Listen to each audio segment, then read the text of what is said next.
আমরা 3 দিনের মধ্যেই চিন্ময় প্রভুকে গ্রেপ্তার করি। অ্যারেস্ট করার পরপরই ইসকনের বিভিন্ন জায়গা থেকে হুমকি আসা শুরু করলো।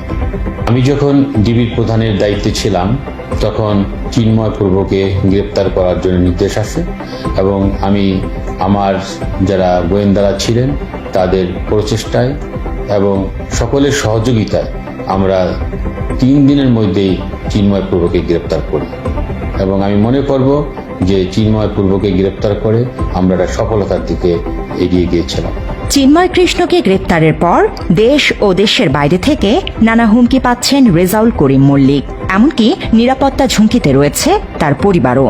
তবে এক্ষেত্রে পুলিশের একজন ঊর্ধ্বতন কর্মকর্তা হওয়া সত্ত্বেও ক্ষমতার অপপ্রয়োগ করেননি তিনি। অ্যারেস্ট করার পরপরই ইসকনের বিভিন্ন জায়গা থেকে হুমকি আসা শুরু করল।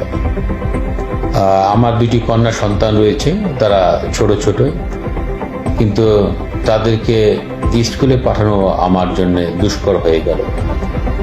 তার মা কোনোভাবেই তাদের স্কুলে যেতে দিচ্ছে না। তো এই মুহূর্তে আমার 2 বাচ্চা ধরতে গেলে তারা পড়াশোনা থেকে বঞ্চিত রয়েছে। আমি ঊর্ধ্বতন কর্তৃপক্ষকে অবহিত করেছি।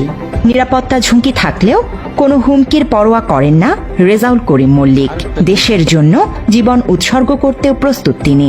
যত হুমকি ধামকি যত কিছু আসুক আমার পরিবারের প্রতি আমি কোনো কিছুই পরোয়া করতেছি না। আমি জনগণের কল্যাণের জন্য যদি আমি নিজের জীবনকে উৎসর্গ করতে হয় সেই ক্ষেত্রে আমি কোনো রকম পিছপা হব না।